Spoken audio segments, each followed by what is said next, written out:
The Diablo 3 team is made up of people who love Diablo 1 and Diablo 2. The Diablo franchise is one of the first games that I ever played that made me really identify as a gamer. I remember playing the game until the late hours of the night and getting yelled at to go to bed. Diablo was a game that sort of changed gaming overall. To think back on that legacy and to have an opportunity to make something special, we wanted to do a big event that honored that history. And we had only an idea to do some music in town at first, but everyone on the team was really passionate about doing more. So this is the 20th anniversary of Diablo, and we decided to do a big homage to that game. And so we made this whole dungeon that basically is all of Diablo 1 made with Diablo 3 assets. On all 16 levels of the original Diablo game.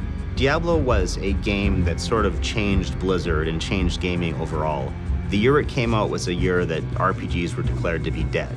PC gaming's death had been declared multiple times, and Blizzard was a company that sort of always proved that wrong. So our goal for the Darkening of Tristram event is to give our community an opportunity to go back to the game that started it all, to the dungeon that started it all.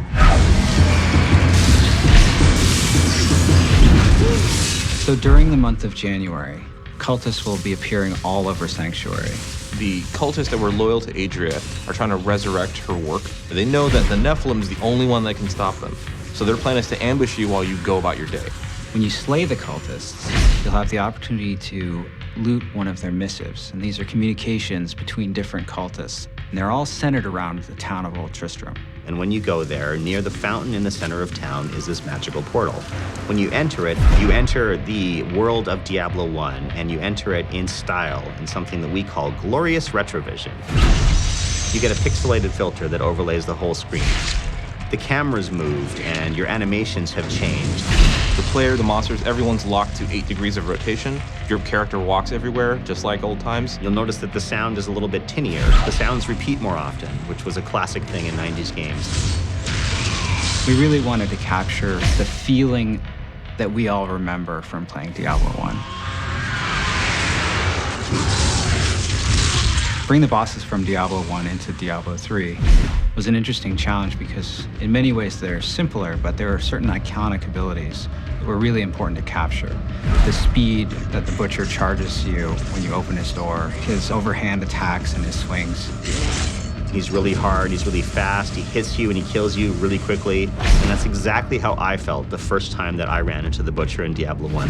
Even though we have the Butcher model in Diablo 3, he's a different Butcher and he's very detailed. So we actually made a more Diablo 1 version of the Butcher. When you start the Darkening of Tristram event, make sure you poke around and click on everything there. Talk to everybody you can talk to, look at your objects, and you're going to find some unusual references to the Diablo 1 game in there.